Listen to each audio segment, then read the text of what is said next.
So you do not believe issues like ratifying the CTBT will actually prove to be a roadblock or a hurdle in the months ahead? It's very difficult to say. It's too early. President-elect Obama was just elected 8 days ago, and he's got 2 months, more than 2 months to go in his transition to become president. And so I think the better part of valor is to allow him and his advisors time to reflect on the issues that are ahead of them. And the United States has a number of foreign policy challenges ahead of us. We have the war in Iraq and the war in Afghanistan. There are two countries, Iran and North Korea, seeking nuclear weapons capabilities. We would like to prevent that from happening. There is, of course, all the issues concerning energy, global climate change, and the issues concerning oil and gas, as well as nuclear power in the world.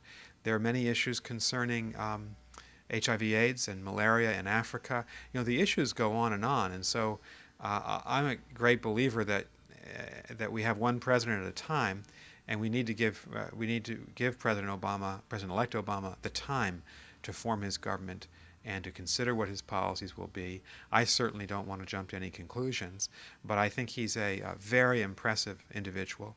He had a strong victory in our elections. He'll have strong support from many Americans, including me, to be a successful president.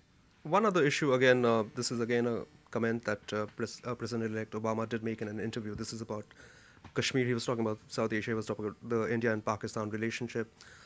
He used the word facilitating, and he said that we must resolve the Kashmir issue. A lot of diplomats in India, for instance, did talk about the possible scenario of U.S. intervention in Kashmir, which has always been very difficult for Indian diplomacy to grasp at any point. Do you think there should be concern there at all? Oh, I don't think that people should be concerned. I think that obviously Americans want to see progress, as do most other people around the world. We were encouraged several years back when there appeared to be progress in the composite dialogue between Pakistan and India. And of course, Kashmir being a vitally important problem for both India and Pakistan, one would hope that there could be progress. India and Pakistan will decide how best to make that progress, but they'll have the best wishes and the support if needed and if asked, I'm sure, from a variety of countries, including the U.S. Mhm. And of course, you worked for President Bush's administration on the Yes. deal. President Bush is extremely popular in India. As the Prime Minister said when he came here, that the Indian people virtually love President Bush. Um, President-elect Obama is also very popular in India at this point in time. Do you think over the course of the months and years, do you think he will maintain that level of popularity? I hope so. I think Barack Obama is an extraordinary individual. You saw the campaign that he ran. It was very positive. It was vigorous. It was based on the hope that America can begin to resolve some of the many problems before us, both here at home in our domestic affairs, but also around the world. And I think that Indians should feel very positive towards Barack Obama, because he's someone who has a very sophisticated understanding of the world, and someone who wants to have America be, in a positive way, at the center of trying to resolve the great problems before us. I think on India policy there is a continuity here. I mentioned before that both of our past two presidents, Bill Clinton and George W. Bush, have been strong supporters of India. I do not see that changing. I would fully expect that an Obama administration will want a very close relationship with India.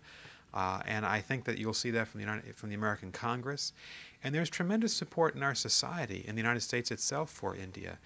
People know India. People respect the fact that India is such a strong democracy.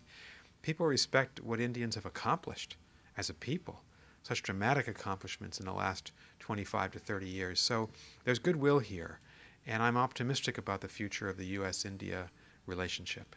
One last question. You were seen as one of the principal architects of the India-US civilian nuclear deal. Now that it has been resolved, it's been signed, for you personally, is there a measure of satisfaction there? Oh, surely, there's a great deal. I think all of us who worked on the agreement have a great deal of satisfaction about it. It's such an important agreement for the future of our relationship. It took on a great symbolic importance, I think, in the minds of people in both countries, that if we succeeded, it would allow the relationship to go forward in a very vigorous and positive way. If we had not succeeded, it might have been quite negative, but we did succeed. I think it's a victory for, first of all, for Prime Minister Singh and for President Bush. I had the greatest fortune in my negotiating partners, in and Ambassador Shankar Menon, Secretary Shankar Menon, and Ambassador Sham Saran. And we worked very well together. We had mutual trust. And I think the whole experience, in my case, 8 trips to India, 3 years of negotiations, was positive in bringing our governments together. So I'm very satisfied. It's historic. And I know it will help to propel the U.S.-India relationship forward into the future. Thank you so much, Ambassador Thank Burns. you. It's a pleasure. It's a pleasure to be with you.